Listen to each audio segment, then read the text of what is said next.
Hello, this is Patrick Fitzgibbon, Medical Director for Faith Hospice. Welcome to Faith Hospice, Hearts of Hospice. The topic today is symptom management. Common symptoms at the end of the life include pain, nausea, vomiting, delirium, and the confusion that comes with that, dyspnea or difficulty breathing, debility and weakness, breakdown of the skin, problems with bowel and bladder function, depression and anxiety, and sometimes while these things may simmer or smolder, they flare up into a crisis. Let's begin with talking about pain. There are many different types of pain. There is nociceptive pain, which includes somatic, visceral, and radicular pain. What these refer to would be bone or muscle pain, or the pain that you would have when you cut your skin. Visceral pain involves the organs. Many organs do not have their own pain receptors, but they do have a sac around them, and when that sac gets stretched, there are pain receptors there. Or sometimes organs will borrow pain receptors from other organs. A classic example is a heart attack. The heart itself doesn't have any pain receptors, so it borrows the wiring from other sites in the body, and one may wind up with left arm pain or jaw pain. And often a heart attack is described as chest pressure and not overt pain, and that's also associated with this. Radicular pain is spinal pain that then manifests itself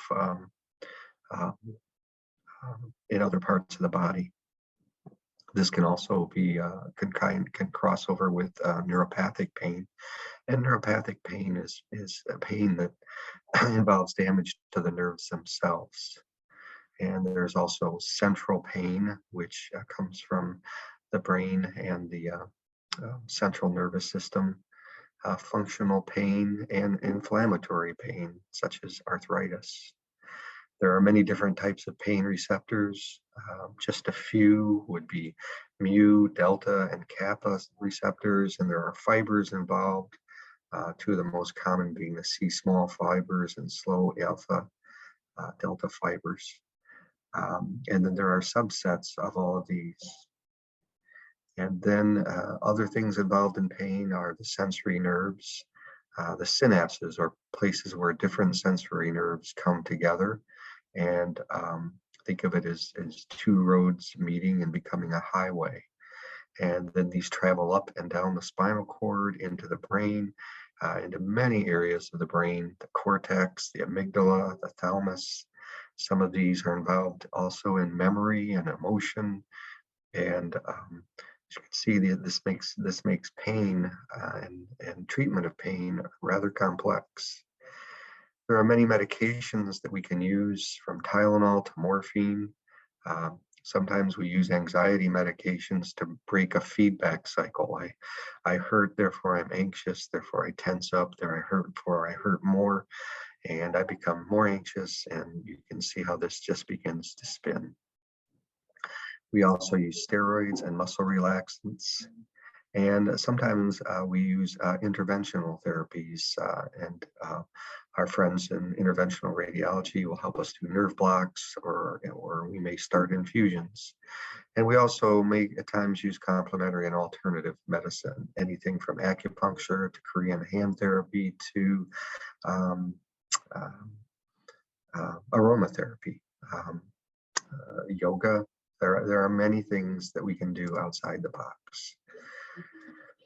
When we treat pain, there's something called the World Health Organization pain ladder, and there are different permutations of this, different forms of this ladder, but this is one that explains it. When we initially treat pain, we don't go right to opioids and strong medications. Perhaps we would use Tylenol or capsaicin cream or um, ibuprofen, Aleve, um, and things outside the box. What we just mentioned about complementary and alternative medicines, aromatherapies, essential oils, uh, manipulative treatments, chiropractic treatments, anything to try and help um, without engaging immediately in opioids.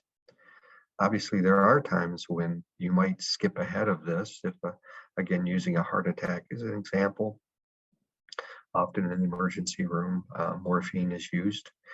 It not only treats pain, but it helps the cardiopulmonary system work more efficiently. But that would be a case where Tylenol is probably not going to help that patient with crushing chest pain, and we would leapfrog these steps. The second step would be to use a milder opioid, or such as tramadol or Norco, Vicodin, uh, also known as hydrocodone. And often these have a Tylenol with them, or they may have ibuprofen with them. And we would still use our adjuvants. And adjuvant means, an additional therapy besides a medication.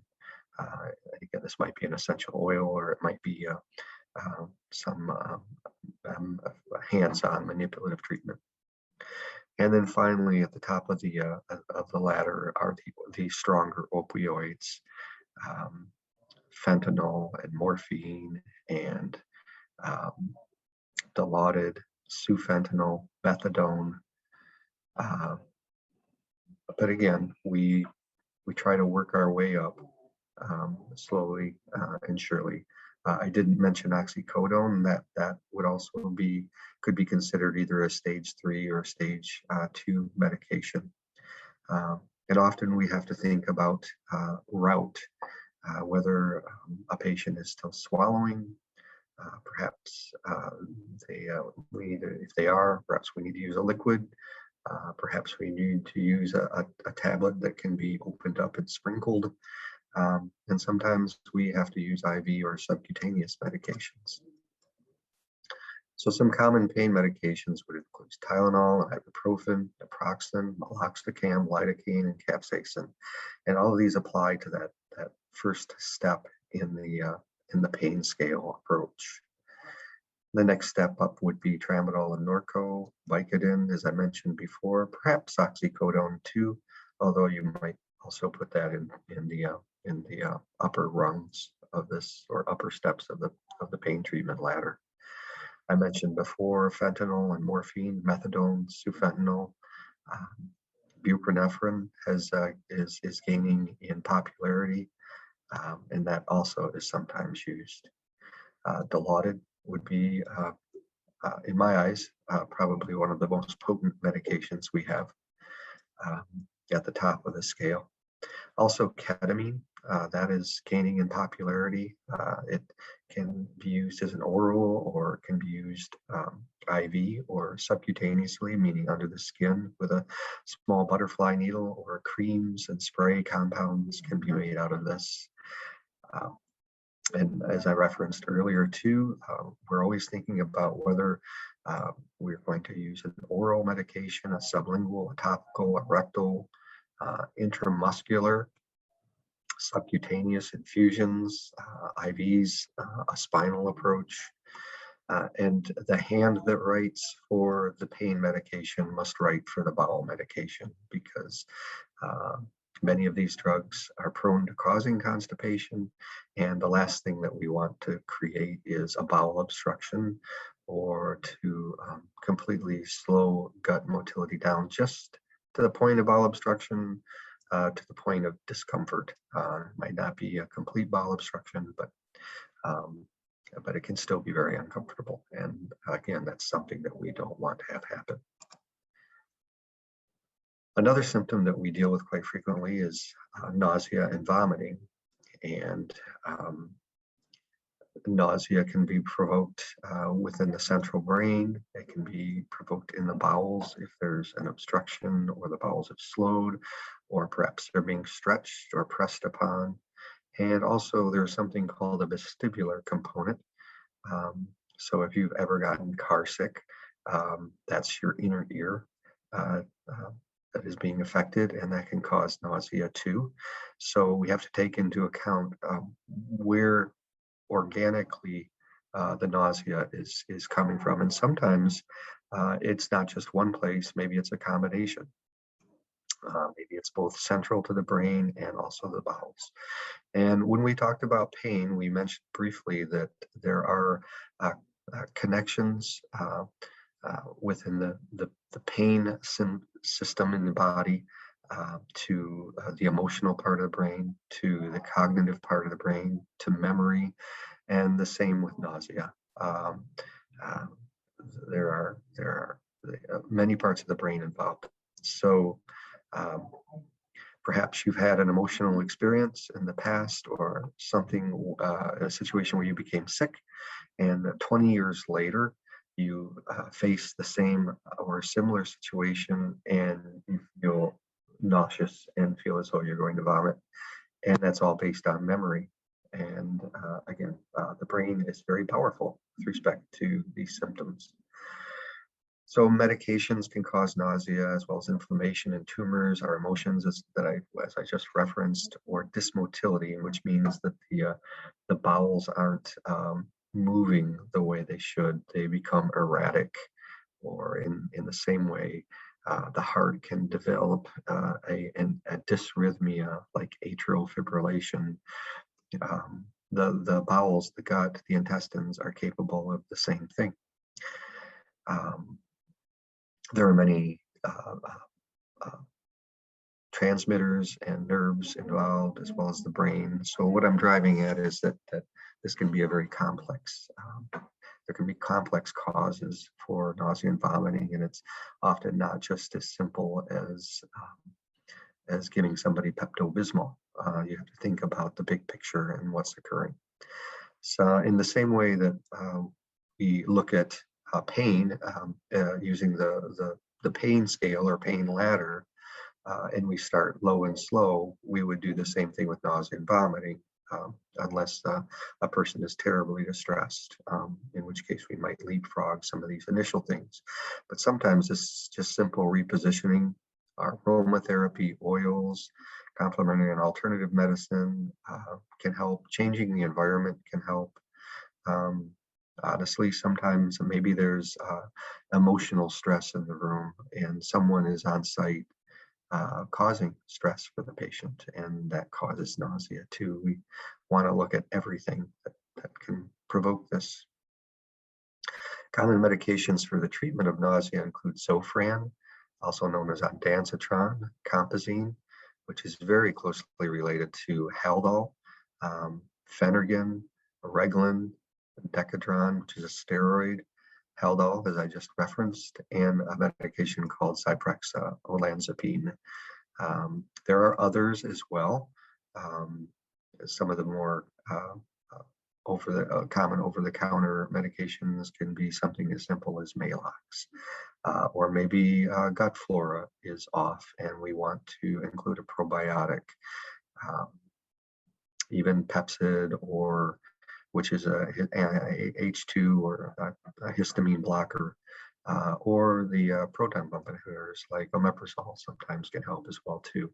I would place these again at the bottom rung of the treatment ladder, and Zofran and Compazine and Phenergan and Reglan and Decadron and Haldol and Zyprexa a little bit higher up. Sometimes we will also use infusions, and this is a combination of medications. It has an odd name, a quirky name. We call them BAD or BAR or batter infusions.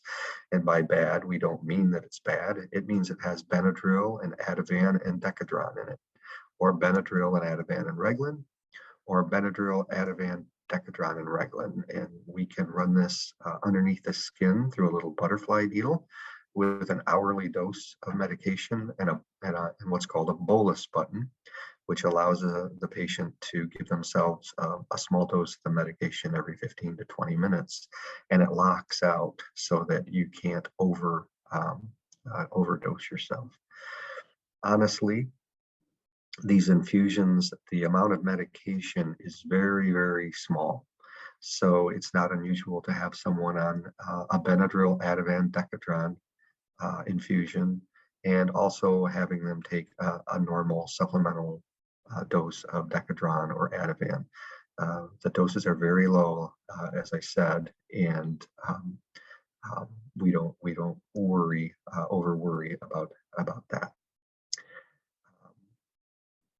Sometimes it's if nausea or vomiting is very intense, we recommend 24 hours without food and just use ice chips.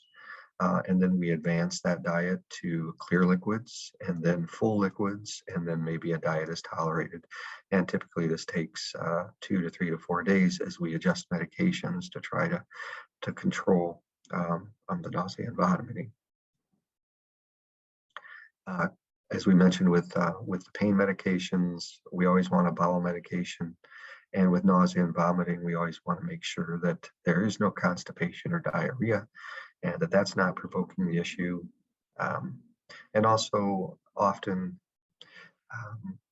if a patient is retaining urine and the bladder is very full, that can cause nausea as well. You can imagine that having a liter or two of urine in your bladder could be very uncomfortable. And sometimes it doesn't present itself as pain, just as nausea. So it wouldn't be unusual for a nurse to track a patient's urinary output and bowel output, or even do a one-time Foley catheter placement to see how much urine comes out. Sometimes we get out a liter of urine and no one knew that was in there. Certainly the patient didn't, and that helps these symptoms relent. Delirium is another issue that patients struggle with. And at the outset, if a patient has cancer, often we think that if they're confused or delirious, they have brain mets, but that's not always true. The cancer itself, I like to describe as having a really, really bad flu. And if you've ever laid on the couch with the flu and you just feel miserable and everything is kind of fuzzy, you can imagine that as you reach the end stage of cancer, or if you're at the end stage of a lung or heart disease and you're not getting oxygen in well, and you're not getting rid of carbon dioxide well, everything becomes fuzzy. And this is a delirium.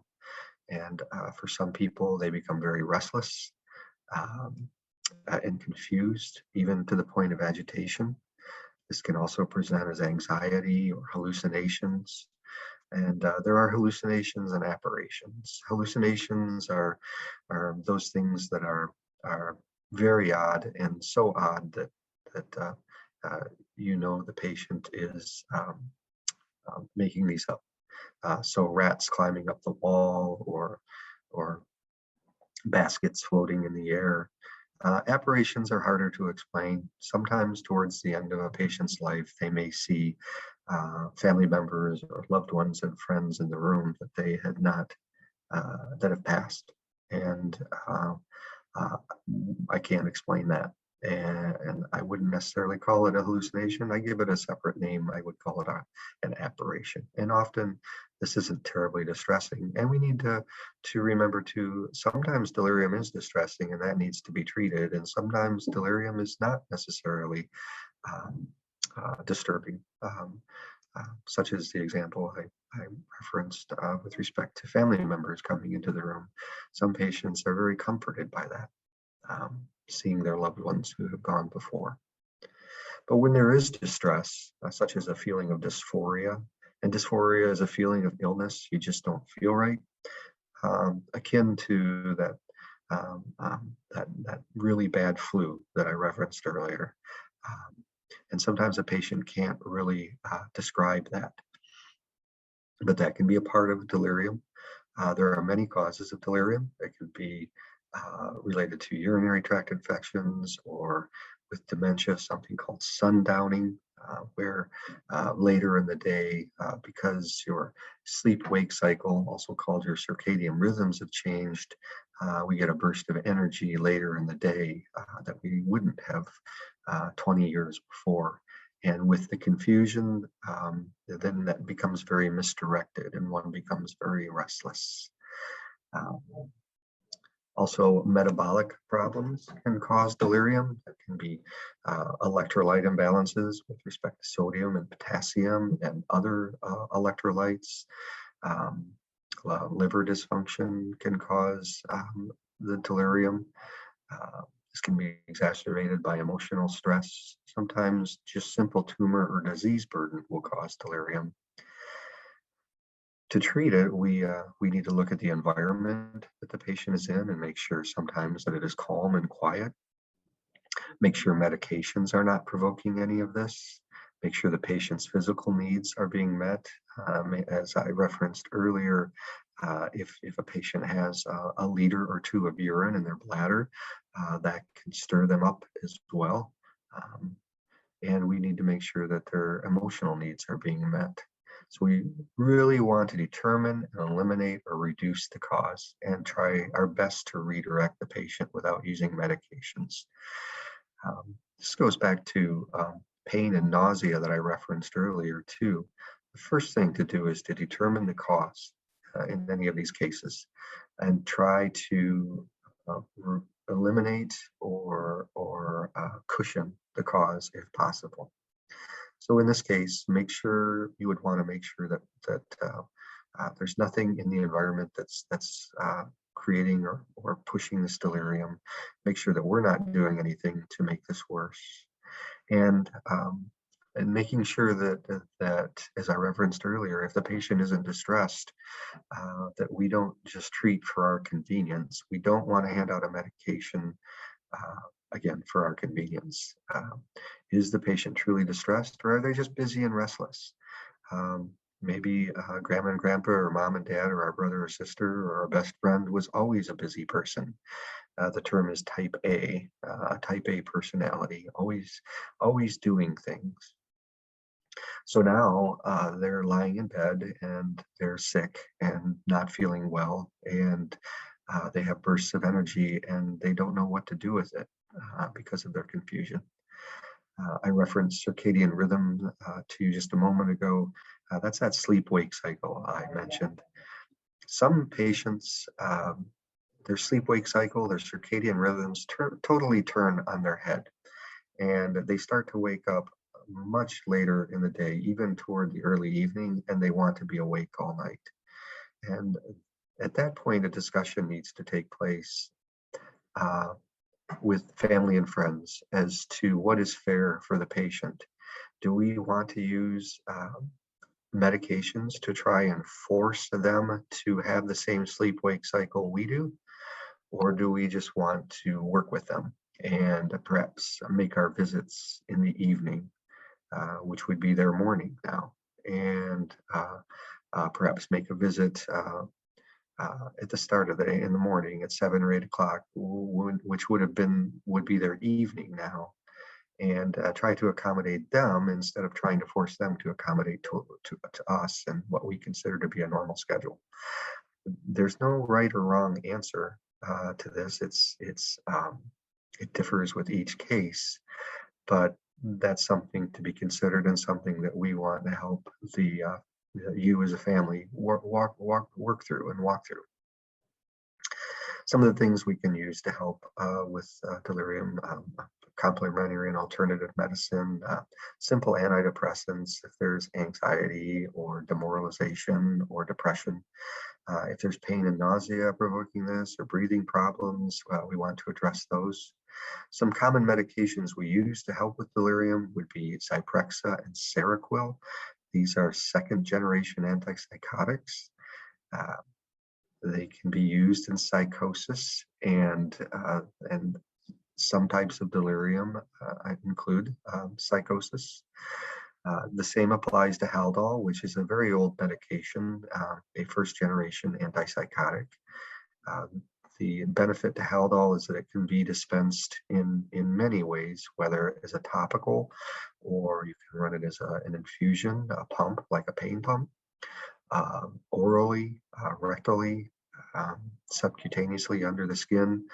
It gives us lots of options.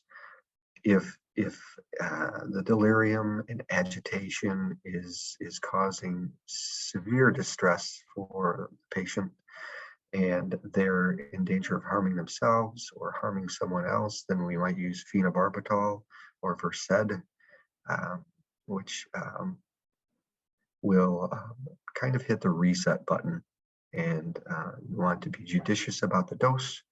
And our objective is to break that cycle that's going on, the delirium, the agitation, anxiety, and perhaps there's something provoking that we're still trying to figure out. And we just want to settle the patient down and keep them safe and stop their distress. Sometimes we'll use Thorazine for that as well. Other medications include the benzodiazepines such as Xanax and Ativan and Valium and Klonopin. These are not indicated to directly treat delirium or agitation, but when there is an anxiety component, then it would be prudent to use these as well. And again, I reference this feedback cycle of where anxiety can be a part of that. And that's the place they play. So we don't use those directly to treat behavioral disturbances related to dementia, but where there's an anxiety component and we can identify that, then it would be appropriate to use one of these medications. Dyspnea, or difficulty breathing, is another common symptom that people experience. If you remember as a child having a brother or sister hold your head under the water a little bit too long, and there's a sense of panic that sets in, that's air hunger. And that's really not about getting oxygen in, it's about getting CO2 out.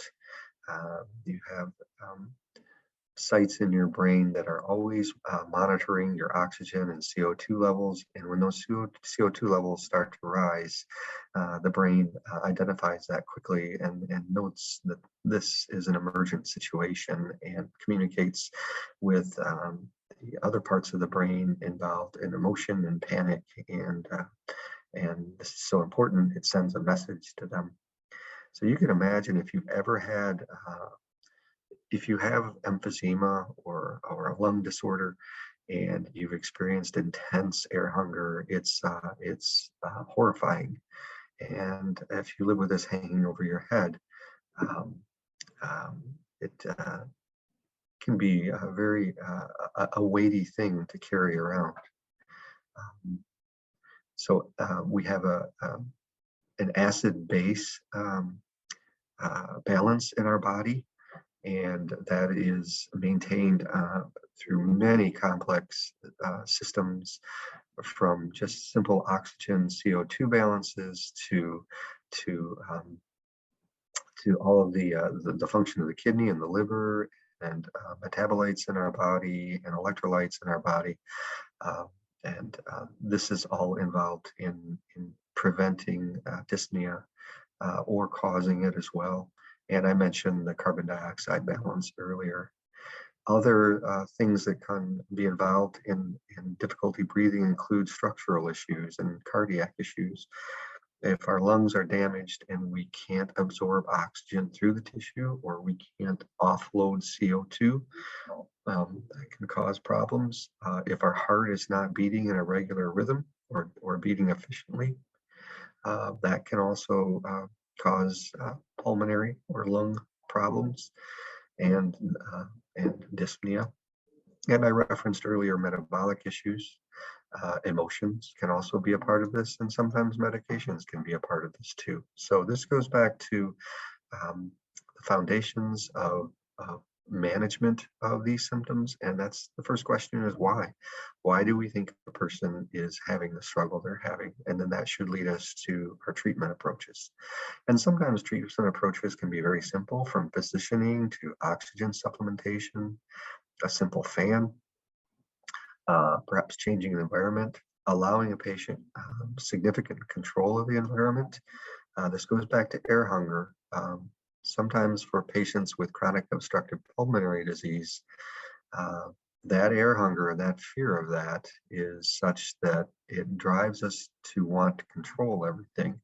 And that can be as simple as where a book sits on a table or where a chair sits to their actual body positioning too. And we try to be patient and supportive and understanding of the patients in these situations. Treatments include simple things like albuterol or albuterol and ipratropium, also called a duoneb, um, steroids such as decadron or prednisone. We will often use morphine or the other opiates to help. These are indicated and are the standard of care for dyspnea, in as much as they help the cardiopulmonary system, the heart and lungs, to work more efficiently.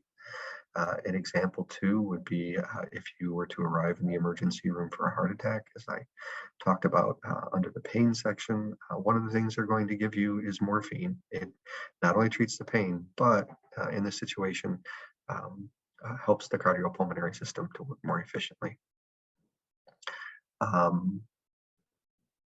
Anxiety medications such as Ativan or Xanax, they are not dispensed to treat the dyspnea itself. Again, they're used to treat that feedback cycle. I'm short of breath, therefore I panic and become anxious, therefore I become more short of breath, and we're trying to break that feedback cycle. There are other nebulized medications that we will use too. Morphine and decadron nebs, simple saline nebs, even Lasix nebs in cancer patients. But the mainstays of treatment are the things I've referenced here. Sometimes our loved ones will experience bowel and bladder dysfunction. If you think about it, it took us 2 to 3, maybe even for some of us 4 years or longer to learn how to control our bowels and bladders as children. That's one of the first things we have to work at to learn, in addition to simply walking. So at the end of our life, as we decline and spend more time in bed and begin to lose our cognitive or mental function and our physical function, it makes sense, doesn't it, that we would begin to lose control or function of those things that we tried so hard when we were younger to control. And so this becomes very common. So we see incontinence, meaning patients will not be able to hold their urine, or perhaps they will leak. Sometimes we'll see constipation because the bowels begin to forget how to work, as does the bladder. It takes a lot of synchronicity, a lot of orchestration for our bladder and our bowels to work. We don't even think about it, but it is very complex, and it involves the brain, it involves the spinal cord, it involves the musculature, the muscles in those organs working correctly to not have problems. And as the body becomes stressed, sometimes we lose that coordination. So constipation can lead to obstipation, which is a more severe form of constipation, to an ileus, which is you can think of that as a slowing to a partial paralysis of the bowel, to an outright bowel obstruction, or perhaps a partial bowel obstruction. Urinary retention can become an issue. I think I talked about that earlier, how sometimes that can provoke agitation, or can provoke pain, or can provoke nausea. We forget how to empty our bladder, or sometimes if there's a cancer involved, it's just obstructing and we can't get urine out. And as I referenced before, this can be a reversal of the whole maturation and development process that we went through as babies and toddlers, and we're on the other side of that when we hit 90 or 98, or we're uh, in our 50s and faced with the end of a significant disease. We always want to make sure patients are on bowel medications, especially if they're on pain medications. We'll often use Senna or Miralax or Docusate, or as an example, where things are becoming more severe, perhaps magnesium citrate. We'll use suppositories like Enemies and Dulcolax. Quite often, if constipation can be related to a bladder retention, the bladder fills and presses against the rectal vault, and sometimes if we simply put a catheter in and get that liter or two of urine out of the bladder, that will help the bowels to work more efficiently. In some circumstances, patients will have rectal tubes. We don't see that that often or use those that often, but if needed, we could. Depression and anxiety are also a couple of things that patients deal with, and I think this is common sense when we're wrestling with the head knowledge that we have an end-stage disease, whether it's a cancer or heart disease, and the heart knowledge where those two meet. That head knowledge becomes, I truly begin to understand it, and that can be devastating. And for some people, it's like a black cloud that just hovers. For some people, one moment the cloud is there and the sun is obscured, and the next moment the sun is back out, and then the clouds come again, and it's a roller coaster of emotions. And there is depression that is normal. It's a part of the grieving process as we pass. When it becomes distressing and uncontrolled, that's when it becomes abnormal, and we would want to do something to help. There's also something called demoralization. So think of depression as coming from a chemical balance, perhaps on the inside, and we would use medications and therapies and counseling to try to help with that. Demoralization is think of it as outward circumstances causing us to be blue, and then that presents itself as something that looks like depression. It's a fine line between the two, but I think it's good to recognize that they can coexist, or they can exist independently, and they're two separate things. And as a counselor or someone who loves a person, you want to try and walk through that and explore that with them, and normalize the emotions when there are these healthy feelings that you can have, and you need to work through those. We all need to work through them. But again, where it becomes distressing, that's another issue. Anxiety can be a part of this. Sometimes patients carry in other things that they've struggled with their whole life, obsessive compulsive disorders or personality disorders. Sometimes out of the disease can come a paranoia or psychosis. We referenced that when we talked about agitation and delirium. And they can be an outgrowth of this too. Ways that we would want to help a person would include, again, complementary and alternative medicine, changing the environment, emotional support and counseling. Again, this is another type of treatment ladder, and this is the ground floor of that treatment ladder, or the first rungs. The next step would be antidepressants, Xanax or Ativan. Sometimes we might use antidepressants are some things we would use. We would also use anti-anxiety medications such as Xanax or Ativan or Klonopin or Valium. And antidepressants would include Zoloft and Celexa and Lexapro.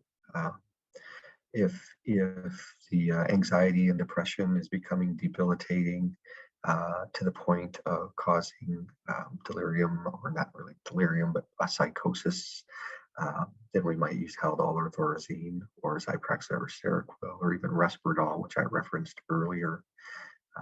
Typically, we don't have to do this, but it is in our back pocket. Sometimes we use Depakote as well, or even ketamine, which is as I referenced earlier, gaining favor. And we find in our practice that ketamine can be very, very helpful for intractable depression, or a depression that just a depression that won't go away. Debility and weakness are also very common. There's a difference between cachexia and sarcopenia. Cachexia is typically associated with cancers and is a part of the presence of the cancer in the body, and sarcopenia is the leanness that comes with age or end stage disease, cardiopulmonary diseases. All of this involves muscle wasting and weight loss. This is common, as is dysphagia, meaning difficulty swallowing, and bowel and bladder incontinence I referenced earlier, problems with walking or coordination. Inanition is an exhaustion that comes with end-stage disease. Dysphoria, I talked about this briefly earlier, that just I don't feel right. Lack of appetite and weight loss, and dehydration and thirst. I want to address appetite, dehydration, and diet very briefly, but I think this is very important. As a disease progresses, or as we age and suffer dementia, and become bedbound, whether a cancer progresses, the body recognizes what's going on, the brain sees what's going on, and sometimes, to paint a simple picture for you, if the brain sees what's going on in the body and it doesn't know what's happening, it doesn't know whether it's a cancer or a bacteria, a fungus, a virus. It just knows that something's wrong and it's losing a battle. And the body is very efficient. So one of the things the brain will say is, I'm losing a battle here. I'm going to choose the drastic option, the nuclear option, which is to suppress appetite. It doesn't make sense to us because one of the things we can do to help somebody who's sick is to make sure they eat. But there comes a point in time as our body's shutting down, it doesn't want that. And so the brain is telling the body, I'm going to suppress appetite. At the same time, the digestive system, the enteric nervous system that rules the stomach and the intestines, it sees what's going on, and perhaps it's not getting the same blood supply it once got. Perhaps it's not able to get rid of waste products. Perhaps the cells that make up that system aren't regenerating like they should. So it sends a message to the brain too, and it says, things aren't going well down here. I need you to suppress appetite. The brain gets that message and says, perfect, we're on the same page, because I'm sending a message to you right now to tell you that I'm suppressing appetite. And this all works in a symphony, because the body, in the same way we know what to do when we're born and we know how to take those first breaths, given the opportunity and avoiding a tragic accident or something that cuts our life short, given the opportunity to slowly pass, our body knows how to shut down. And when we try to run counter to that with feeding tubes or forcing someone to eat, then we can cause problems. So because the digestive system is not running like it once did, we can develop an ileus, or a partial bowel obstruction, or a complete bowel obstruction. We might if we were discussing feeding tubes, that's not a benign procedure. Feeding tubes were created to uh, help people who had potential for longevity or for healing, um, to overcome that and live a long life. When we're at the end of life, um, there's a danger that the feeding tube itself will cause problems, whether that's infection or um, um, uh, bowel obstructions. What I'm saying is the body knows how to shut down, and we need to listen to it and observe what's going on with the patient. And sometimes the best thing isn't necessarily to push someone to eat. Um, uh, we uh, we advocate diet is tolerated. If the patient wants food, we give that to them. If something sounds good to them, that's great. If it just does not sound good to them, then we would recommend that we not push that. Skin breakdown is also common, even with the best of care. Uh, and some of this is related to age itself. Some of it's related to genetics.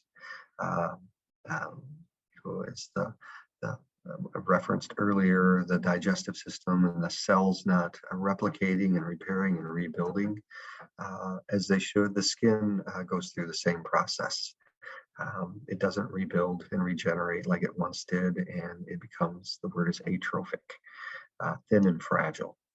And tensile strength between the layers, or our epidermis and dermis include many layers, and they have to connect to one another, and sometimes those connections um, uh, lose their strength or just aren't there. There can also be sensory changes. And then when we're weak and we're not moving and our skin isn't being stimulated properly, or we have poor insight, we can predispose ourselves to um, cuts and abrasions. Um, there's something called a Kennedy ulcer, and that is a wound that just shows up out of the blue, often on a pressure area, whether that's the backs of the heels or the buttocks or the back. It's very rapid. So pressure ulcers typically develop over time. A Kennedy ulcer just blossoms, and it's often an indicator that we're really getting close to passing. We try to reposition or offload or the pressure areas, or utilize different types of mattresses. There are topical treatments that we can use. When a wound does develop, there are medications we use to reduce the bacteria on the skin and control pain and control odor. Equally important to the discussion about feeding or not feeding a patient and recognizing where they are in the process of passing is recognizing that at times you cannot prevent pressure ulcers from developing despite your best attempts. And we would never want a family to feel badly that they had, or to feel that they had failed because something like that developed.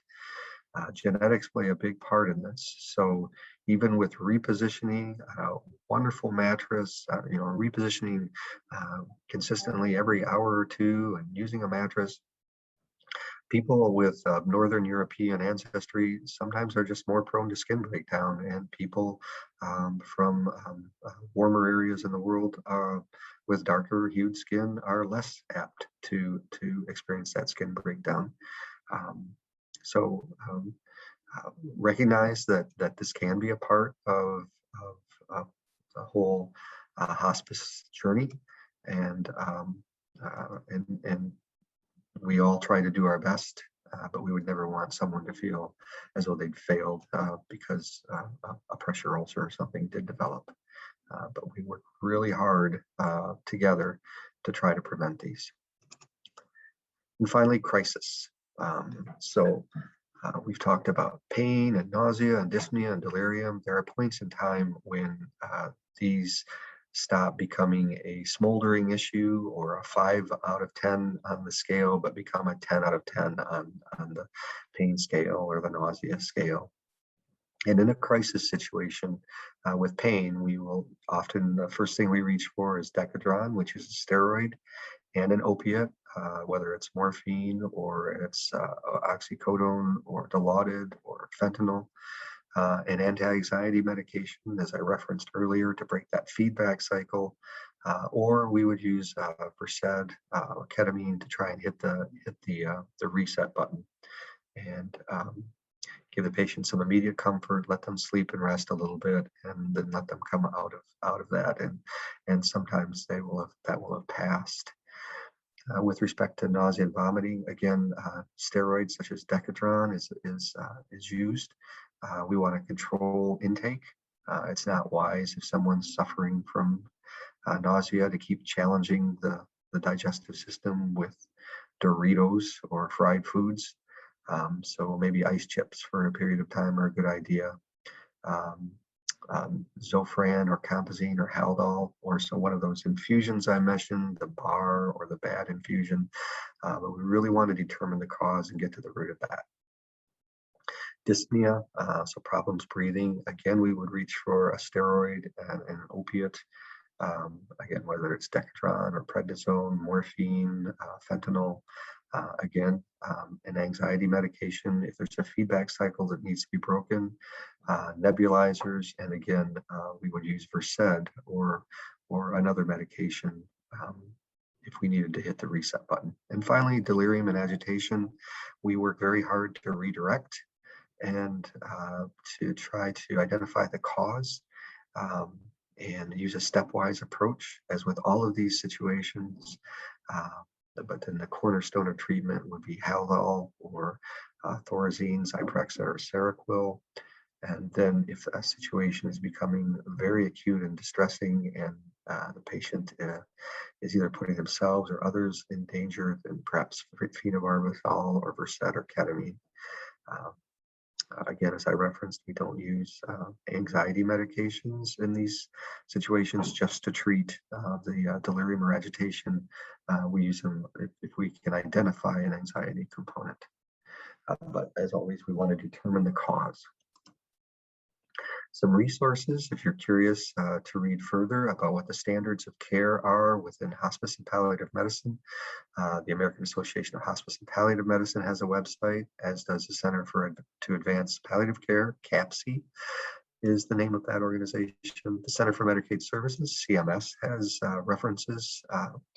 Also, the International Association for Hospice and Palliative Care, the National Association for Home Care and Hospice, NAC, NIPCO, the National Hospice and Palliative Care Organization.